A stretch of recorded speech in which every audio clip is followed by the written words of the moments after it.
été accomplis, les baptêmes des adultes, la confirmation des adultes et l'initiation à l'Eucharistie. Ça s'est passé au cours de cette messe du dimanche 4 octobre après-midi à Thésée, puisque le confinement nous a empêchés de le faire à Pâques.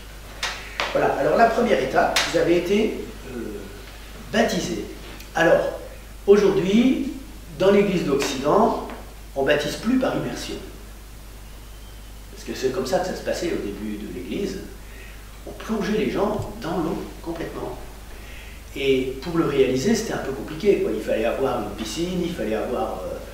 voilà, c'était... Alors, dans les premiers siècles, on a beaucoup construit des baptistères, c'est-à-dire des chapelles spéciales, avec une petite piscine au milieu, et les catéchumènes descendaient dans cette petite piscine, et c'était l'évêque qui les baptisait. C'est-à-dire que l'évêque descendait avec eux dans la piscine, donc ils avaient de l'eau jusque-là à peu près, et puis il prenait une cruche, et puis je te baptise au nom du Père et du Fils et du Saint-Esprit, donc ils étaient bien inondés, hein. C'était pas un baptême avec 4 gouttes d'eau, hein. C'était le baptême, voilà. Alors, il y a des églises chrétiennes aujourd'hui qui ont restauré le baptême par immersion, carrément. Hein. Et il y a aussi des églises catholiques qui ont pris le moyen de faire ça, c'est-à-dire de permettre, même aux adultes, de pouvoir vivre le baptême par immersion. Les Mormons, ils le font. Ah ben, les Mormons, oui, mais enfin, les Mormons, c'est encore autre chose. C'est même plus des chrétiens, hein. C'est un peu compliqué. Ça, c'est le drame de l'histoire, c'est que Dieu appelle à l'unité et les hommes qui divisent. Parce que chacun veut avoir raison, il fait son histoire, il invente son truc, et voilà. Et puis après, il convainc les disciples que c'est lui qui a raison, quoi. Et alors après, c'est dramatique parce que ben, finalement, on en arrive à se faire la guerre pour des raisons idéologiques, quoi. C'est pas ce que Dieu nous demande. Alors, je reviens au baptême. Je vous ai vu faire pour un petit bébé. Ah ben oui, ça, pour les petits bébés, je le propose. Mais bon, il y a peu de parents qui acceptent. C'est génial. Mais ceux qui l'acceptent, c'est vraiment émouvant. Parce qu'un petit bébé, d'abord, on peut le prendre comme ça, on plonge dans l'eau, je te baptise au nom du Père et du Fils et du Saint-Esprit, hein, jusqu'au jour où j'ai eu dans mon pays, là-bas, un bébé ne voulait plus sortir la 3e fois. Il a attrapé les bords de la... Ah, puis il s'est mis à râler parce que je ressortais. Bon, on avait fait tout ce qu'il fallait, c'est-à-dire que l'eau était chaude et tout, c'était... Hein, il a dû se dire, mais enfin, pourquoi il ne me laisse pas dans le bain? Alors, en fait, il s'agit c'est un geste symbolique. D'abord, ça rappelle que Jésus est resté 3 jours enseveli. En fait, je dirais son ensevelissement a été sur 3 jours, mais il n'est pas resté 3 jours enseveli. Hein. Parce que si vous regardez bien, il a été mis au tombeau le vendredi, il passe le samedi au tombeau, et le dimanche matin, ou le premier jour de la semaine, pour qu'il ressorte déjà vivant. Il aurait fallu au moins que ce soit le lendemain pour qu'il soit resté 3 jours dans le tombeau. Hein, donc, en fait, Dieu est tellement pressé de faire notre salut qu'il anticipe tout, quoi. Hein, il anticipe et il prend tout le monde de court. Dieu est toujours pressé et toujours en avance. C'est nous qui sommes en retard. Des fois, on se plaint en se disant ben, qu'est-ce que fait le bon Dieu, pourquoi il n'intervient pas et tout. Ben, oui, mais quand il intervient tellement vite que... Ah, c'est déjà arrivé. Voilà, alors donc, normalement, plonger dans l'eau 3 fois, au nom du Père, et du Fils, et du Saint-Esprit. Alors, c'est pas 3 dieux, hein. C'est un seul Dieu, qui est communion d'amour. Hein? Dieu, ce qui fait la richesse de Dieu, c'est la relation. Hein? Dieu comme source de toute chose, de la vie, de l'amour aussi, c'est le Père. Hein? Et Dieu comme parole du Père, comme, comment dire, modèle de toute la création, comme celui qui dit la parole du Père, c'est le Fils. Et puis, l'amour qui les unit, c'est l'Esprit Saint. Et ça fait la cohésion. Alors, c'est un mystère, je vous en reparlerai d'autres fois, mais c'est un mystère, c'est-à-dire que c'est quelque chose dont on n'épuisera jamais le sens. C'est une réalité que nous contemplerons quand nous serons dans le royaume, hein, dans l'autre monde, mais que nous ne comprendrons jamais complètement. Vous voyez, on ne peut pas comprendre Dieu. Si on mettait Dieu dans notre tête, ce serait plus Dieu. Hein. Voilà. Donc ça va toujours nous dépasser, mais c'est quelque chose de merveilleux. C'est l'amour, en fait. Dieu est une communion d'amour. Donc on va être plongé dans l'eau au nom des trois qui sont le seul Dieu unique. On est plongé dans cet amour de Dieu. Et quand on sort de la piscine baptismale, hein, et de cette grâce du baptême que vous avez reçue, alors symboliquement la tête, ça nous résume, hein, donc on vous a bien humilié, hein, c'était... Voilà. Et ensuite, symboliquement, ça veut dire qu'on renaît avec le Christ à une vie nouvelle. Cette eau qui a coulé, c'est... Bon, l'eau, ça sert à laver le corps aussi, hein, mais là, symboliquement, on lave l'âme de tout le péché, et on est comme un petit bébé nouveau-né. Hein, d'ailleurs, dans les chants, autrefois, on sentait Annie, Nouvelle-Vie, des agneaux tout neufs qui viennent de naître, là. Hein, les petits agneaux nouveaux. Voilà. Et cette nouvelle naissance fait que, spirituellement, vous devenez vraiment enfant du Père. Vous entrez dans ce qui est notre vocation à tous. Tous les humains qui viennent sur Terre sont appelés à devenir enfants de Dieu. C'est notre vocation humaine. On est fait pour ça. Hein, c'est un truc de fou, quoi. Comment Dieu peut-il nous aimer au point de vouloir nous associer à sa vie intime? C'est fou. Il n'y a que les chrétiens qui osent dire ça. Hein, et même les juifs sont un peu réticents par rapport à ça, parce qu'ils ont un tel sens de la transcendance de Dieu qu'ils en oublient que Dieu s'est fait proche de nous et veut se faire proche de nous. Voilà. Donc ça, c'est la première étape que vous avez franchie quand vous avez été baptisé. Et ensuite, donc, il y a l'huile parfumée qui va arriver. Et l'huile parfumée, eh ben, elle est le signe de l'Esprit Saint. Vous savez, les sportifs, ils se font masser avec des corps gras pour assouplir les muscles, pour être performants, quoi. Hein. Du corps, ouais. Voilà, pour devenir, et puis aussi, même quand c'est les lutteurs, pour que l'autre n'ait pas de prise, hein, que ça glisse, voilà. Donc, nous, on a aussi un adversaire qui va chercher à nous faire tomber. Eh bien, avec cette huile d'onction qu'on reçoit, bon, on va être armé, en fait, pour cette lutte, ce combat spirituel qu'on aura à mener. Et on va être investi de l'Esprit Saint. L'Esprit Saint va venir en nous, il va rentrer en nous. Comme l'huile qui pénètre. Et quand vous faites des onctions d'huile, au bout de quelques minutes, l'huile disparaît, elle pénètre dans le corps, dans la peau, hein, et puis, comme c'est une huile parfumée, le parfum reste. Hein. Alors là, je fais toujours une courte parenthèse, mais sachez qu'il n'est pas rare que des personnes saintes, après leur mort, émettent des parfums. C'est pas rare du tout. Hein, et on en a eu un récemment, enfin, bon, moi j'étais déjà de ce monde, hein, c'est Padre Pio. Alors je vais vous dire que même lui, c'était tellement violent comme parfum que les moines, les frères capucins qui étaient avec lui, ils ouvraient toutes les fenêtres parce que c'était insupportable tellement c'était fort. Et c'est un parfum qui est je sais pas comment dire, c'est difficile à définir parce que ça sent le lys, la rose, les meilleurs parfums sont mêlés. Voilà. Et alors, on a pas mal d'exemples dans l'histoire de l'Église où on a des gens comme ça, mais qu'est-ce qui se passe ici? Puis sur leur tombeau, il y a des parfums qui s'émettent, qui sortent du tombeau. Bon, voilà. Alors, je pense que Saint-Charbel, c'est le cas également. Saint-Charbel, c'est un moine libanais qui est mort au début du XXe siècle. Et voilà. C'est un miracle. Ah ben plein. Alors lui, c'est... Comme Jésus. Ouais, incroyable. Les Libanais vont prier, les Libanais de toute confession, hein. Ils vont prier dans ce tombeau et puis il y a des miracles incroyables qui arrivent. C'est étonnant. Voilà, mais c'est un homme qui était tellement livré, on peut dire ça, il était livré complètement dans les mains de Dieu. Et ben, tu t'es donné à fond, ben moi je vais donner beaucoup à travers toi. Voilà ce que Dieu dit en fait. Et alors l'Esprit Saint que vous avez reçu, c'est justement pour ça, c'est pour que vous soyez capables de... Parce que vous allez être investi de l'amour même de Dieu, qui vous enveloppe, qui vous pénètre. Vous allez être capable à votre tour d'aimer comme Jésus nous a aimés. Alors, bon, on n'est pas arrivé au but comme ça d'entrée, hein. C'est aussi avec notre liberté que Dieu va travailler.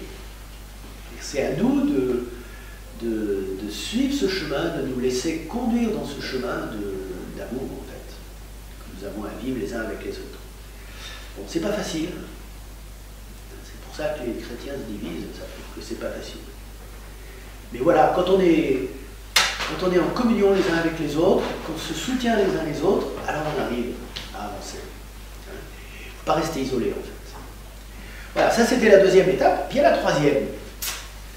Eh bien, là, je dirais que Dieu a une manière extraordinaire d'agir, c'est-à-dire qu'il sait ce qu'il a fait avec nous, il sait quelle nature il nous a donnée, et un petit enfant, pour grandir, il faut qu'il mange, il faut qu'il se nourrisse, pour construire son corps.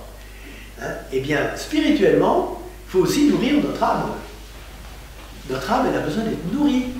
Et donc, elle va être nourrie, évidemment, avec la parole de Dieu, par exemple.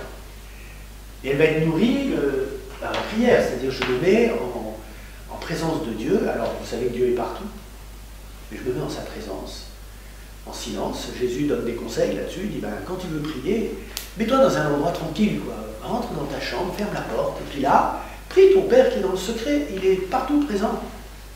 Tu peux l'adorer partout.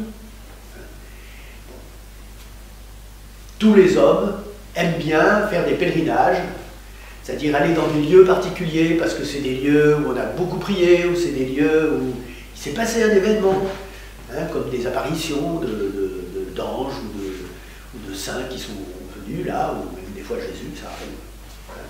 Sainte Marguerite Marie à Paris-Monial, c'est il y a 300 ans, hein, mais elle a eu Christ, quoi. Elle a même mis sa tête sur son cœur, comme ça, s'est reposé sur son côté. Eh bien,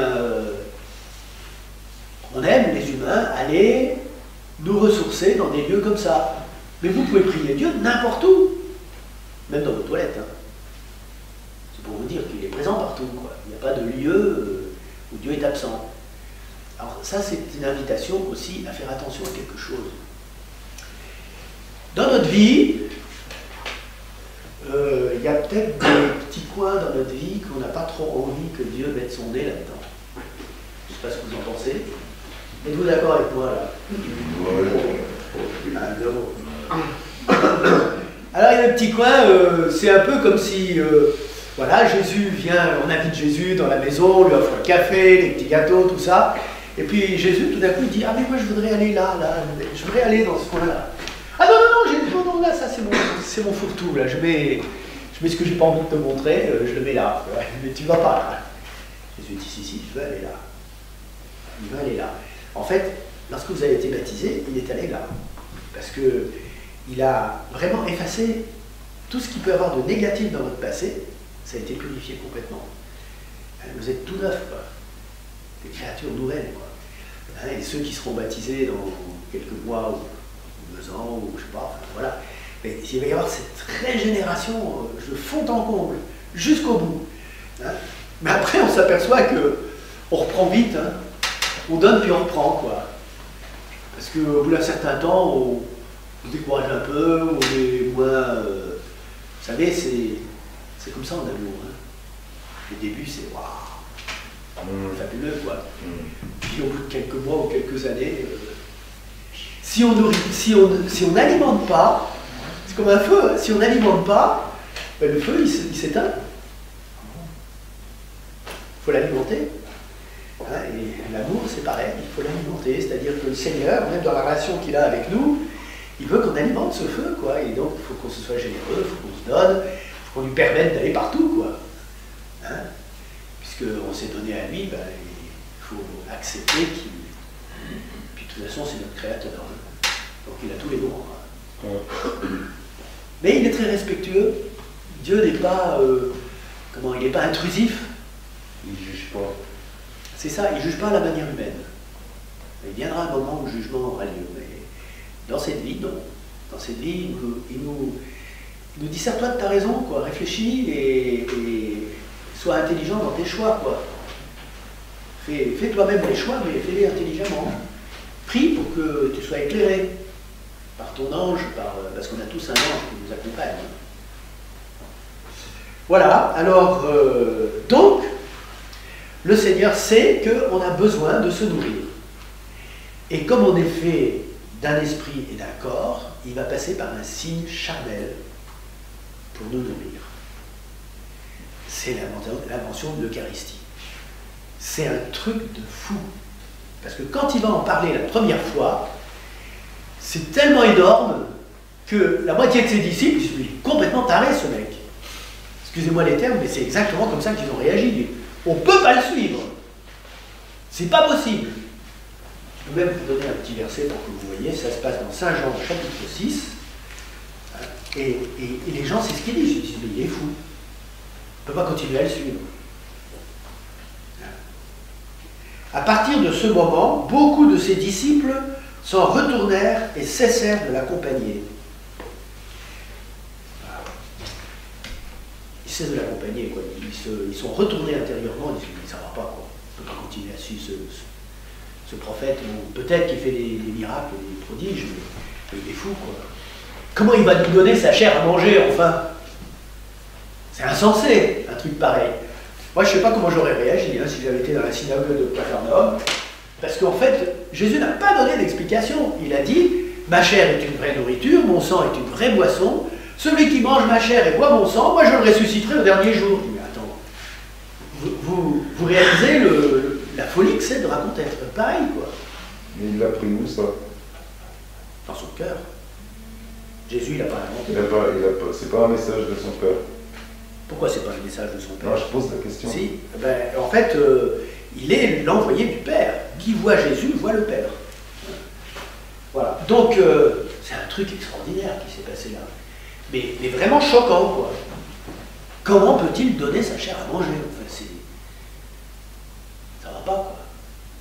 Alors, suite, les apôtres, c'est-à-dire les 12 qu'il a appelés, je vous ai lu le passage, je le rappelle, de 4 d'entre eux, là, mais il en avait 12 qui avaient marché avec lui.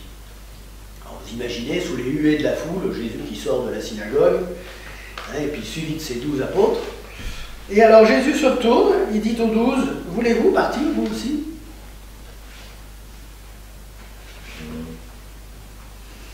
Ils sont tous silencieux. Hein. Sauf un. Simon-Pierre lui répondit, Seigneur, à qui irions-nous? Tu as les paroles de la vie éternelle. C'est un sacré acte de foi qu'a fait Pierre. Hein. Parce que dire à Jésus, tu as les paroles de la vie éternelle, alors qu'il vient de sortir un truc énorme, qu'on ne comprend pas.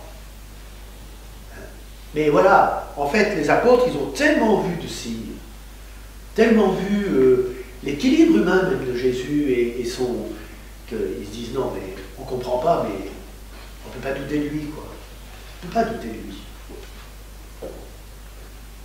On peut lui faire confiance. Voilà. Quant à nous, ah oui, tu as les paroles de la vie éternelle, quant à nous, nous croyons et nous savons que tu es le Saint de Dieu. Voilà ce que dit Pierre. C'est quand même magnifique. Hein. Quelle confession de foi. Alors de moi, un mystère incompréhensible. Et donc, qu'est-ce que va faire Jésus? Il n'en parle plus. Les mois passent. Et puis on arrive à Pâques, la fête de Pâques que célèbrent les Juifs, où c'est l'anniversaire de leur sortie d'Égypte. Il y a 1350 ans que ça s'est passé, presque 14 siècles. Mais ils continuent tous les ans à Pâques, le premier mois de l'année, après l'équinoxe du printemps, de fêter la Pâques, c'est-à-dire de faire mémoire de leur libération de l'esclavage d'Égypte, avec la traversée de la mer Rouge et tout ça. Voilà. Et donc, ils célèbrent la Pâques. Et Jésus revient à Jérusalem, alors que les apôtres lui disent, mais Seigneur, n'y va pas, ils veulent ta peau. Mais Jésus est là, il vient, il dit, je célébrerai la Pâques à Jérusalem. Et donc, il célèbre la Pâques à Jérusalem, et au cours du repas, alors déjà, il fait un premier acte, il leur lave les pieds. Là, ils disent, voilà, encore un truc... Enfin, Seigneur, tu es le maître et le Seigneur, mais qu'est-ce que tu fais de laver les pieds, dit Pierre. C'est pas ton boulot. Et Jésus lui dit, Pierre, si je te lave pas les pieds, tu n'auras pas de part avec moi. Ah ben alors, pas seulement les pieds, hein, mais aussi les mains, la tête. Enfin. Alors Jésus lui dit, bon, Pierre, écoute, bon, vous avez pris un bain, vous êtes pur, c'est pas c'est pas le problème, quoi. Mais pas tous. Il y en a un parmi vous qui va me trahir. Ouh, alors là, ça a acheté un froid. Hein. Il n'y a que Jean qui le rapporte ça, hein. Les autres, ils n'ont pas osé en parler. Mais Saint Jean, qui a écrit beaucoup plus tard son évangile, il a rapporté ça parce qu'il a compris que c'était très important, le geste que Jésus a fait à ce moment-là. En fait, il les a préparés à recevoir ce qu'il allait faire juste après, pendant le repas. Et donc, au cours du repas, c'est lui qui préside le repas pascal des Juifs, donc c'est rituel, hein, tout est codifié dans ces repas. Et il prend les pains sans levain, les pains asimes, donc qui n'ont pas eu le temps de lever, c'est fait exprès, hein. Et puis, il prononce dessus la bénédiction, c'est une prière juive, qu'on a repris d'ailleurs dans l'offertoire de la messe après la réforme en 69, ça s'est fait, 1969, une réforme de la liturgie romaine, et on a repris pour l'offertoire les paroles de bénédiction que les Juifs utilisent dans le Seder, le repas du Seder, qui est le repas pascal. Tu es béni, Seigneur, Dieu de l'univers, toi qui nous donnes ce pain, fruit de la terre et du travail des hommes. Donc il prononce la bénédiction, et ensuite il partage. Prenez, mangez-en tous, ceci, mon corps. Alors en hébreu, il n'y a pas le verbe être est sous-entendu, ceci, mon corps. C'est vraiment là. Il ne dit pas ce pain, il dit ceci, mon corps. Et donc ils vont faire leur première communion. Ils n'ont pas compris tout de suite ce qui se passait. Hein. Simplement, je pense que pour plusieurs d'entre eux, ils se sont rappelés ce qui s'était passé quelques mois avant dans la synagogue de Capharnaüm, où Jésus avait dit « Je donnerai mon corps en nourriture, mon sang en boisson ».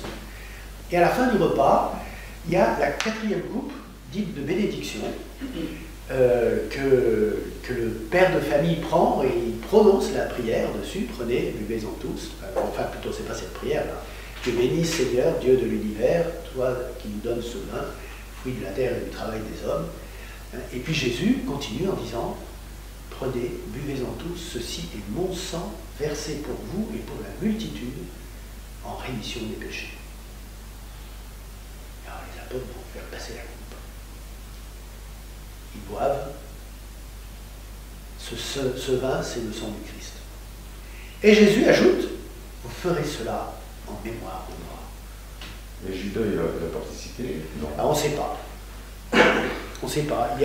C'est très ambigu dans l'évangile, on ne sait pas s'il a participé ou pas. Je pencherais plutôt pour le fait qu'il soit parti avant. Je pense. Parce que sinon, il n'aurait pas trahi. S'il avait partagé le corps du Christ. Non, mais je ne pense pas qu'il est... En fait, vous savez, le repas, comme c'est la dernière coupe de bénédiction qui a été utilisée, je ne pense pas. Mais on n'en sait rien. C'est pas clair dans les évangiles. Ce qui est clair, c'est qu'à un moment, Jésus donne une bouchée à Judas et il lui dit ce que tu as à faire, fais-le vite. Et Judas s'en va. Ah, mais il l'a déjà fait avant, en fait. Peut-être. Non, parce que, en fait, l'institution de l'Eucharistie, ça arrive au terme du repas pascal, juif. Et bon, on peut penser que Judas n'était pas là. Tu avais une question aussi? Non. Mais la trahison, peut-être qu'il l'a fait avant le repas. Ah ben ça, c'était convenu déjà, il avait été voir les grands prêtres. Ah ben, c'est pour ça. Oui. Il n'a pas participé. En partie. Jésus a dû lui laver les pieds. Ça, c'est... Il a pardonné. En tout cas, du côté de Jésus, il était prêt à lui pardonner. Mais le problème, c'est que le pardon, il faut être deux termes. Hein. Il y a celui qui pardonne et celui qui reçoit le pardon. Hein. Mais si on n'est pas disposé pour recevoir le pardon, si on ne demande pas pardon, on ne peut pas recevoir le pardon. Vous comprenez ça? Hein, il y a une réciprocité, sinon... Il faut pouvoir donner le pardon aussi. Oui, mais Jésus veut donner le pardon. Il est venu pour ça. Il est venu pour nous donner le pardon. C'est tout le sens du baptême. Hein, où on est plongé et où on est pardonné complètement. Mais nous aussi, il faut qu'on donne le pardon. Petit humain qu'on est, donner le pardon, des fois, c'est pas facile. Mais bien sûr, mais c'est facile pour personne de pardonner quand il y a des choses graves qui se sont passées. Voilà. Mais c'est une des grâces que Jésus donne, justement, de pouvoir aller jusqu'au pardon, malgré tout, quoi, comme lui sur la croix, hein, qui est crucifié, il a quand même les clous dans les mains et les pieds, hein, et puis il a été flagellé, et puis son corps, c'est qu'une plaie. Hein. Père, pardonne-leur, ils ne savent pas ce qu'ils font. Voilà ce qu'il dit, la première parole qu'il prononce quand il est sur la croix. savent pas ce qu'ils font. Enfin oui, d'accord. Ils savent pas ce qu'ils font, ils savent pas qu'ils crucifient le Fils de Dieu. Hein. Mais ils savent très bien qu'ils crucifient un mec, quoi. Ça, ils le savent. Hein. Il n'a pas dit aussi pourquoi Père tu m'abandonnes. Oui, mais mais justement, parce que Jésus a voulu être en communion avec nous dans les situations les plus difficiles de la vie. Et parmi nous, il y a des gens qui traversent des épreuves difficiles et qui ont le sentiment d'être abandonnés de Dieu. Et bien, Jésus a voulu connaître ça, dans son humanité, dans sa nature d'homme, parce qu'il avait une intelligence humaine, un cœur humain, une volonté humaine, et il y a eu une espèce de, comment dire, de schisme en lui, si vous voulez, entre le divin et l'humain, où son humanité a eu le sentiment d'être complètement abandonné, quoi, plus de vision, quoi, plus de conscience de la présence divine en lui, quoi. Et alors un cri de détresse, quoi, terrible. Mon Dieu, pourquoi m'as-tu abandonné? Mais c'est le début d'un psaume aussi. C'est le début d'une prière, c'est le psaume 22, et qui se termine à la fin avec une louange à Dieu. Mais il a commencé par ça, parce que ça commence comme ça, et puis le psaume, il raconte ce qui lui est arrivé, en fait. Vous savez, l'écriture, c'est extraordinaire. Je ne ferai pas de topo théologique sur lesquels je vous montrerai que l'écriture annonce tout ce qui va se passer. Mais voilà, par exemple, ce qui se passe dans ce psaume, que Jésus dit, mon Dieu, pourquoi m'as-tu abandonné? Ça commence comme ça. Hein. Le salut est loin de moi, loin des mots que je rugis. C'est-à-dire qu'il a vraiment l'expérience d'abandon. Et qu'est-ce qu'il va dire ensuite? Hein, des chiens me cernent, une bande de vauriens m'entoure. Ils me percent les mains et les pieds, je peux compter tous mes os. Écrit probablement par David 1000 ans avant. Hein. Ces gens me voient, ils me regardent, ils partagent entre eux mes habits, ils tirent au sort mon vêtement. Les soldats romains qui ne connaissaient pas du tout la tradition juive et les psaumes, qu'est-ce qu'ils font avec son vêtement? Ils le tirent au sort, au pied de la croix. C'est vraiment... Ouais. Mais toi, Seigneur, ne sois pas loin. Ô ma force, viens vite à mon aide. Préserve ma vie de l'épée. Arrache-moi aux griffes du chien. Sauve-moi de la gueule du lion et de la corne des buffles. Nous, si on regarde les choses humainement, on va dire, excusez-moi, il n'a pas sauvé. Il est mort. Eh bien, écoutez la suite du psaume. Tu m'as répondu. Et je proclame ton nom devant mes frères, je te loue en pleine assemblée. Tu m'as répondu, le matin de Pâques, il sort vivant du tombeau. Hein. Et là, il sort avec un corps qui, lui, ne peut plus se corrompre. C'est un événement extraordinaire, ce qui s'est passé. Vous voyez ? Et donc, Jésus, c'est le psaume qu'il récite quand il est sur la croix. Hein? Vous qui le craignez, louez le Seigneur, glorifiez-le, vous tous, descendants de Jacob. Voilà, tu seras ma louange dans la grande assemblée. Devant ceux qui te craignent, je tiendrai mes promesses, etc. Voilà. Donc vous voyez que comme c'est... En fait, il faut faire attention quand on lit les évangiles, parce que on pourrait rester sur la première parole, mon Dieu, pourquoi m'as-tu abandonné? Mais en fait, derrière, il y a la louange, et puis ce chant de victoire, en fait. J'aime bien quand il parle aux deux qui sont à côté de lui. Ouais, ben ça c'est encore... Ça, c'est terrible. Ben oui, bien sûr. Ben, il parle qu'à un seul, hein, parce que l'autre, il est révolté dans un état de... Voilà, donc vous avez vécu ces trois étapes, en fait. En 1 heure de temps, vous êtes passé de l'état de non-baptisé, vous avez été plongé dans le baptême, vous avez eu l'onction d'huile avec le Saint-Crème qui vous a investi de l'Esprit Saint, vous avez été rempli par l'Esprit Saint, et ensuite alors reçu le corps de Christ. Donc vous avez, comment je pourrais dire, c'est extraordinaire, quoi. Vous avez vécu une communion intime avec les trois dieux uniques. C'est une histoire incroyable, quoi. C'est merveilleux. Allez, on t'écoute. Si tu as le courage de témoigner. Moi, après tout ça, je me suis senti beaucoup mieux. Maintenant, je me sens mieux, je me sens vivre pleinement. Et ça m'a vraiment changé. Par exemple, avant, je me levais, je me préparais, je déjeunais, j'allais au boulot. Maintenant, en le temps de faire la semaine de croix, c'est venu naturellement d'un coup. dès le lendemain du baptême, je faisais ça et inconsciemment. Alors, attends, j'ai pas bien entendu parce qu'avec ton masque, il est... Oui. En gros, je disais que le matin avant le baptême, quand je me levais, je m'habillais, je déjeunais, je partais au boulot. Et là, maintenant, je prends le temps de faire le signe de croix, mais c'est venu naturellement d'un coup du jour au lendemain. Et je me sens beaucoup mieux maintenant. Ouais, mais ça c'est très juste, hein, et c'est ce qu'il faut faire en fait. Si tu veux que la grâce se perpétue en toi, il faut vraiment chaque jour faire un effort personnel de se tourner vers Dieu et tout. Alors profite de, toi aussi, hein, profite de cette espèce d'état de grâce dans lequel vous êtes, parce que Dieu vous permet ça pour vous fortifier dans la foi, hein, pour que vous puissiez multiplier les actes de foi personnels, et ensuite viendra un temps où vous ressentirez moins cette présence de Dieu. Et alors là, le Seigneur dit, allez, vous avez grandi, maintenant il faut que tu marches toi-même. Je veux que ce soit toi qui me choisisses. Pas que tu sois porté par les guili-guili que ça te fait affectivement, dans les sentiments et tout, n'est-ce pas, Geneviève, hein?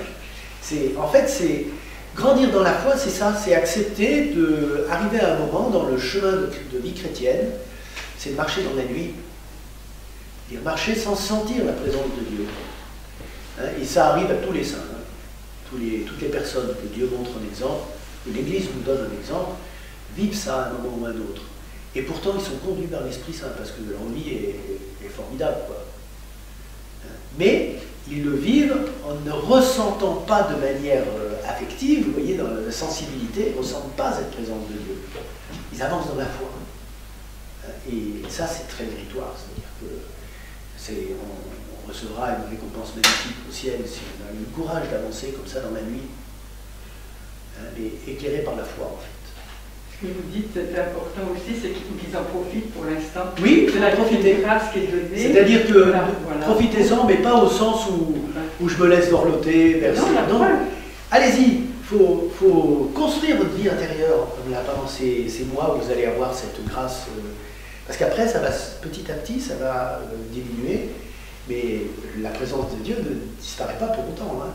Ce qu'il voulait dire, c'est quand même qu'il y a eu un changement. Mais évidemment. C'est ça. Donc c'est ça qu'il faut voir pour prendre effectivement des bonnes résolutions, on va dire. Mais surtout, il ne faut surtout pas oublier ça, parce que c'est une expérience unique. Oui.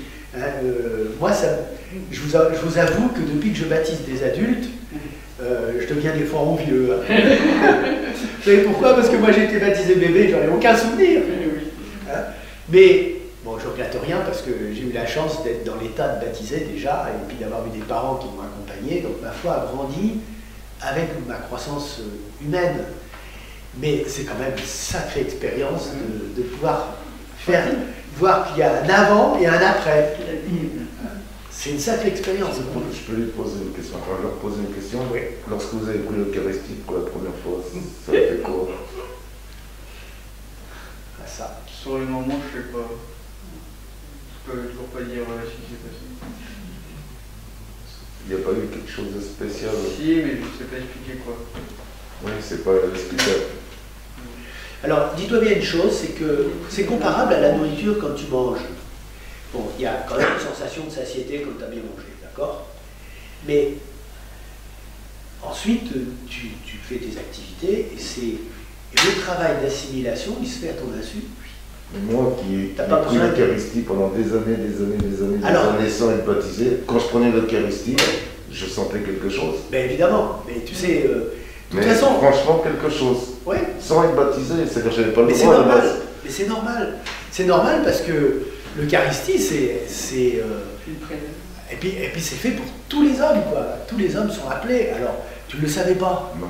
Donc tu as avancé, tu recevais l'Eucharistie, les prêtres ne savaient pas que tu n'étais pas baptisé, donc ils donnaient la communion. Voilà. Mais je chantais. Mais évidemment. Moi, je suis sûr que je chantais. Et comment tu crois que ça se passait au temps de Jésus? Les apôtres qui marchaient avec lui, ils n'étaient pas encore baptisés, même s'il y avait eu le baptême de Jean-Baptiste, c'est pas le même. Hein. Et pourtant, ils ont reçu les enseignements de Jésus. Jésus leur dit quand même un truc, il y a des choses que vous ne comprendrez pas maintenant. Quoi. Vous avez besoin de recevoir l'Esprit Saint pour le comprendre. Donc ils l'ont reçu à la Pentecôte, mais quand même, il leur dit ça, il leur dit l'Esprit vous fera vous souvenir de tout ce que je vous ai dit. Et plus encore. Et plus encore, oui. Et vous ferez des choses plus grandes que celles que moi j'ai accomplies en plus. Alors là, c'est nous qui sommes mis au pied du mur. Hein. Non mais j'imagine ce que j'ai ressenti sans être baptisé. Donc lorsque j'aurai la chance d'être baptisé, quand je vais le prendre, il y a quelque chose de spécial quand tu... Oui, mais... Je sais pas, je ne peux pas expliquer moi non plus. Oui, mais tout à fait. Mais dis-toi bien une chose, c'est que l'important, c'est pas ce que tu ressens. En fait, le Seigneur, il a permis que tu ressentes quelque chose pour te donner le désir d'être baptisé. Tu vois, et quelque part, ça t'a travaillé intérieurement, ça t'a préparé à ce que tu es en train de vivre. Ça a mis des années. Mais ça n'a pas d'importance, Dieu, il est patient. Ça a mis beaucoup d'années. Oui, mais ce qui manque, c'est l'Esprit Saint qui va te faire comprendre réellement ce qui se passe. Tu vois, tu as senti des choses, mais pour aller au-delà, c'est l'Esprit Saint que tu vas recevoir au baptême aussi. Ce sera le plus, je veux dire, par rapport à ce que tu as reçu, enfin, me semble-t-il. Mais c'est-à-dire que la réalité qui se produit par le baptême et par les sacrements n'est pas d'abord d'ordre sensible. C'est ce qu'il faut se dire. Bien sûr que ça peut avoir des effets sur le corps, sur l'ensemble de notre humanité, mais pas forcément.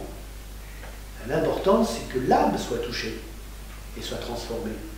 Moi, ce que je trouve incroyable, c'est Guy Lepoutre, il a été capable de voir que je n'avais pas été baptisé. Et il m'a posé la question. Il m'a dit, as-tu été baptisé? Oui, parce qu'il a senti que tu l'étais pas. Je ne l'étais pas. Mais ça ne m'étonne pas. C'est incroyable. Et si, c'est normal. Tu sais, j'ai vécu ça, moi, bien des fois. Tu as une personne qui arrive dans la file de communion, parce que tu peux aussi donner la communion en pensant à autre chose. Hein. Oui. Ça, c'est le problème. Quand on est prêtre et qu'on a fait ça pendant des années et tout ça, vous avez quelque chose qui vous préoccupe, puis pof, vous avez le ciboulot qui parle, puis vous continuez à donner le corps du Christ en pensant plus ce que c'est horrible. Des fois, ça m'arrive, je me dis, mais attends, Gabriel, tu donnes le corps du Christ. Il faut que tu reviennes un peu à ce que tu fais. Hein. C'est vachement important, mais bon, même en disant la messe, quand on prononce les paroles de la consécration, moi j'ai dit 10 000 fois la messe. Donc, vous avez quelque chose qui vous préoccupe, pouf, l'esprit s'en va. Bon, on a tous cette expérience. Hein.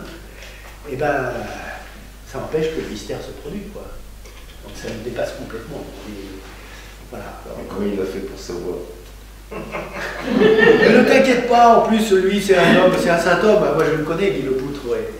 Tu sais quel âge il a? 88 ans. 88 ans. J'ai fêté son anniversaire avec lui.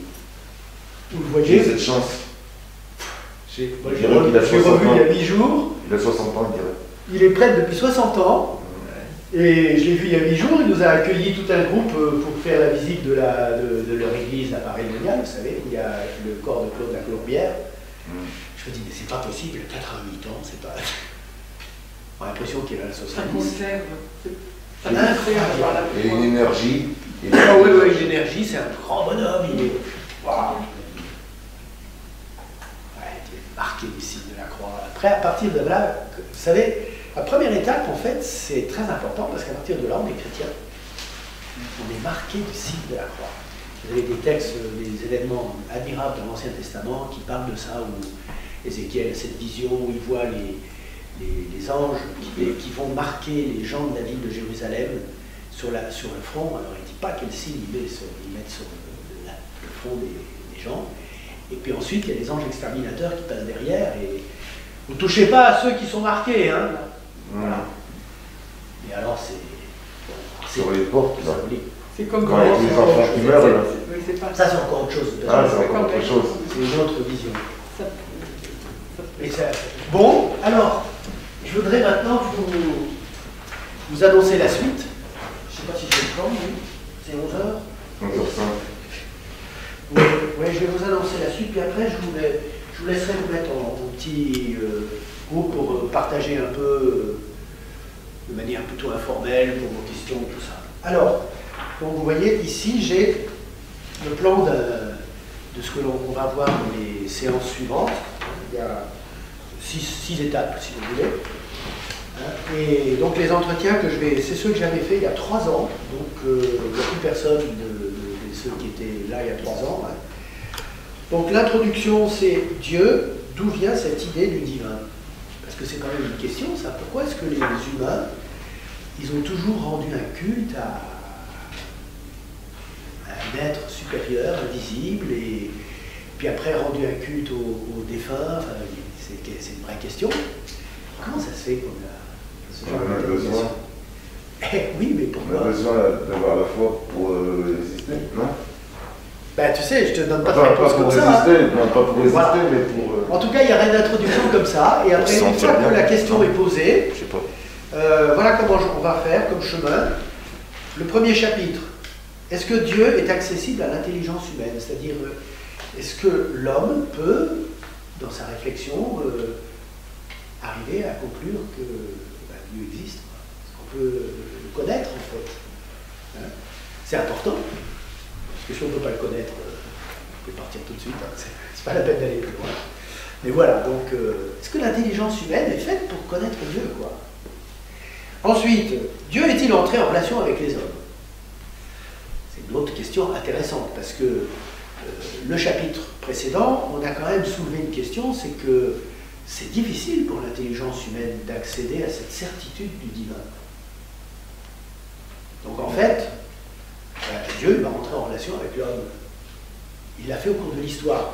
Alors, bien sûr que, moi je vais vous parler de la révélation, c'est-à-dire de l'histoire du salut qui s'est déroulée à partir d'Abraham, mais sachez que Dieu conduit l'humanité tout entière, c'est-à-dire qu'il s'adresse aussi aux autres peuples. Hein, et par exemple, lorsque Jésus vient de naître, vous avez des sages qui viennent d'Orient, donc ils n'ont rien à voir avec la tradition juive, mais ils viennent pour l'adorer. Qu'est-ce qui leur a permis de comprendre que le Sauveur du monde était né et qu'il fallait aller l'adorer et qu'il était un petit bébé dans le peuple juif? C'est l'étoile. Bien sûr, mais pourquoi, en fait? Donc voilà. Est-ce que Dieu est rentré en relation avec l'homme?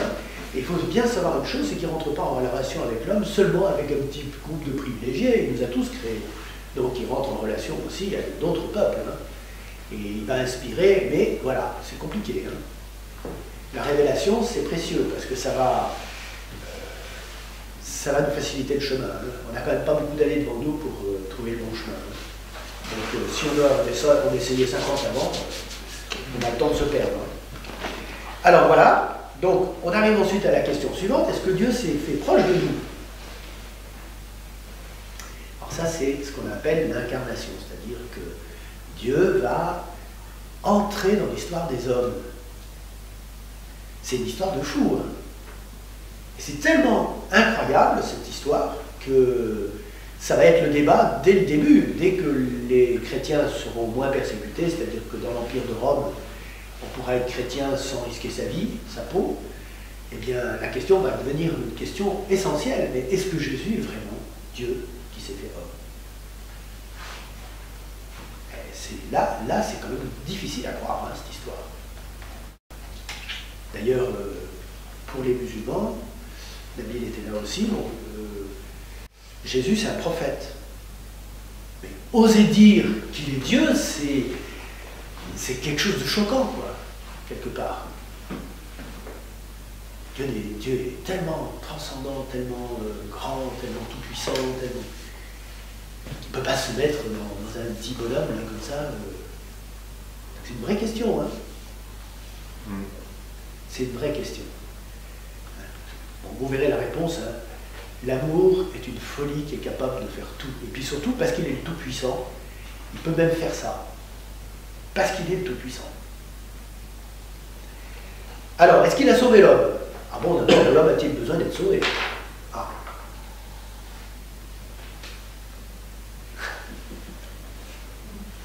C'est une vraie question. Hein. Et si on a besoin d'être sauvé, de quoi on a besoin d'être sauvé? De nous-mêmes. C'est pas faux, ça. mais bon, il y a aussi de la mort, hein, bon, par exemple. Est-ce qu'on peut être sauvé de la mort? Ou est-ce que c'est une fatalité incontournable? Voilà. Et alors maintenant, est-ce que Dieu accompagne l'homme dans sa vie? Donc là, on entre dans toute la question de la vie spirituelle. Est-ce qu'on peut avoir une relation avec Dieu et qui est nourrie, enfin quelque chose de... Est-ce que l'homme peut converser avec Dieu comme d'égal à égal? Là aussi, c'est un truc de dingue, quoi. Je ne sais pas si vous vous rendez compte, mais c'est quand même... Et pourtant, on a ce désir en nous, hein. Et tu vois, je pense à... J'ai vu des femmes musulmanes qui avaient vraiment un désir, mais dit, mais enfin, moi, je voudrais pouvoir parler avec Dieu, entrer en relation avec lui. Est-ce que c'est possible? C'est la grande question. Parce que les femmes, vous avez un grand privilège sur les hommes, c'est que vous avez beaucoup de grande sensibilité et vous êtes intuitive. C'est-à-dire qu'en fait, vous êtes perméable à l'invisible. Vous n'avez peut-être pas toujours conscience de ça, mais vous avez une espèce de perméabilité avec le monde invisible. Et donc, c'est curieux, parce qu'on voit bien que dans l'Église catholique, hein, chez les chrétiens, il y a beaucoup plus de femmes mystiques que d'hommes. C'est vrai. Parce qu'elles ont cette capacité de percevoir l'invisible. Elles ont une espèce d'intuition, quoi. Je peux poser une question? Alors, ça ne résonne pas toujours très bien, hein, parce que des fois, les mecs, ils se disent, bon, enfin, tu te rends compte de ce que tu racontes, quoi. Donc, l'homme, son rôle, ça va être de vérifier l'intuition de sa femme, parce que des fois, ça peut être un peu... Bon. Mais n'empêche que hein, la Vierge Marie... Est-ce que je peux poser une question? Est-ce que c'est Attends, vrai? je termine, Oui. puis après tu te poseras ta question. Et alors en fait, j'arrive au dernier chapitre, c'est quand même le plus intéressant parce que c'est est-ce que Dieu accueille l'homme chez lui? C'est tout ce qui va concerner les fins dernières de notre vie.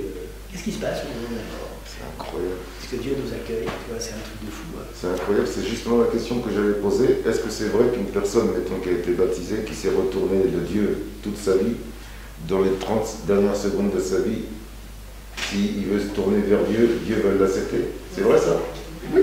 Même Oui, si toute mais sa attention, vie, hein. si toute la vie... Ça ne veut pas dire pour ça que ça va se terminer comme ça, la fleur au fusil, et puis le mec, hein, et puis... hop. Non, mais la parce personne que toute sa Il vie... y aura quand même quelque chose. En fait, tu sais, après, on ne peut pas rentrer au ciel, enfin, dans la contemplation de Dieu, impossible d'y entrer si on n'est pas préparé à ça. Tu vois, et si tu t'es pas préparé pendant la vie, ben, il va y avoir une préparation après, mais qui ne va pas être facile. Purgatoire. Oui, alors c'est ce qu'on appelle le purgatoire dans l'Église catholique, enfin, chez les chrétiens, hein. Mais voilà, il y aura un temps de purification qui sera nécessaire, mais qui va être douloureux. Il vaut mieux se purifier sur terre. C'est-à-dire qu'on a, en fait, on a beaucoup de chance parce que la vie terrestre, c'est comme si on était au lycée. Hein. Et au terme, il y a un bac à passer, et il faut le réussir. Hein, et notre bac, c'est est-ce que tu as aimé comme mon fils? Vous avez donné l'exemple. Bon, ben, si tu n'as pas aimé comme il faut, ben, il va falloir se purifier, quoi. Mais n'empêche que on peut demander pardon au dernier moment. Hein. C'est ce qu'on dit. Voilà. Et alors, c'est ce qui se passe sur la croix. Lorsque Jésus est sur la croix, vous savez, les Romains, c'était quand même des hommes, même s'ils étaient durs, c'était juste. C'est-à-dire que les deux gars qui sont crucifiés avec lui, c'est quand même des assassins. Hein. Ils n'ont pas fait de cadeau. Hein. Ils sont condamnés à mort parce qu'ils ont tué. Hein. Et il y en a un des deux qui dit à Jésus, il est scandalisé parce que son collègue, il injurie Jésus, quoi. Il dit, mais enfin, arrête, quoi. Nous, on mérite notre mort. Hein. On est crucifié, mais on l'a cherché, quoi. Mais lui, il n'a rien fait de mal. Alors arrête de l'injurier, quoi. Hein, et il a cette intuition, il se tourne vers Jésus et il lui dit souviens-toi de moi quand tu seras dans ton royaume. Alors vous imaginez, c'est un dialogue de fou, quoi. Ils sont tous les deux en train de mourir sur la croix. Hein, souviens-toi de moi quand tu prendras possession de ton royaume. Et Jésus qui lui répond aujourd'hui même tu seras avec moi dans le paradis. Ouais, c'est Saint Jean qui raconte ça. Voilà.